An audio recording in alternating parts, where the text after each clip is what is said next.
Afrcan Gong was really came together as a collective of us as African practitioners in science communication, really trying to engage within the international space to create a representative voice for Africa in this international discourse, to make sure that African perspectives and narratives were featured in there as really driving the inclusion process. And also to make sure that science communication was really globalized in the right way. You know, we live in the era of globalization, but globalization, perversely, can be very much about excluding rather than including, if you know what I mean. So Afrcan Gong was really about trying to make globalization in science communication work in an inclusive way. Well, our really main objective is to address the challenging realities on our continent. We have very high levels of illiteracy as well as scientific, are you with me, illiteracy. Our formal education systems are not as good as they should be, and many of our people are not getting the right sort of generic education, never mind scientific education. And that then feeds into some of the challenges that we have in society. We have very high levels of a high disease burden, and a lot of that is to do with basic ignorance that people have about some basic scientific principles of how you live, good hygiene, the link between health and some of those social parameters. So for us, it's really about saying, how do we use science communication and public engagement to raise the levels of understanding of our African citizens, so that you can't obviously solve every problem that way, but it would help a lot to reduce things like infant mortality, the link between infant mortality rates and clean water, sanitation, maternal mortality rates. How do we get women to understand about family planning, contraception, spacing out your pregnancies? These are fundamental things that are life and death for many of our communities. So those are the kind of things that we're trying to do in Afrcan Gong, to really disseminate scientific literacy so that Africans can use science in their everyday experiences and make very informed choices that will improve their quality of life. There is no point having scientific knowledge and it is sitting in ivory towers in our universities, in our research institutions, in a kind of elitist bubble, and we don't go out there and disseminate and share and spread that knowledge amongst the African citizens.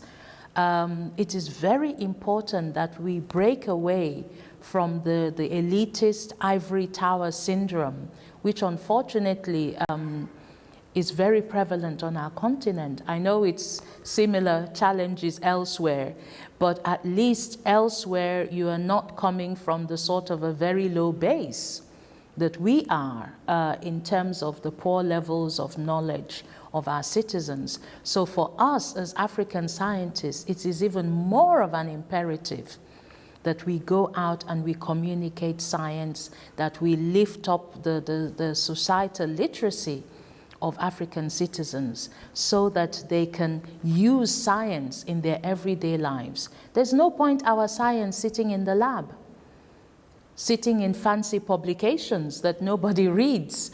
We need to take it out there to the society so that our citizens can benefit and improve their lives. So it's not a luxury, it's life and death. It's that critical. It's that critical for us. The issue of political will is a critical one, just as it is for scientists and science communication in the global north. It is just as much a problem for us in the African region in terms of just getting into the policy space, getting our politicians to really take science and science communication seriously, to embed that in the policy space. Because you know how systems work. If it's not in the policy, you're never going to get the resources to make it happen. You get a lot, at best you get some nice words from the politicians, nice rhetoric, but to translate that into reality is a big challenge. I think the problem is so many conflicting imperatives, and how, you know, and the sort of the short cycle, the time frame that politicians think about. It's always about the next election.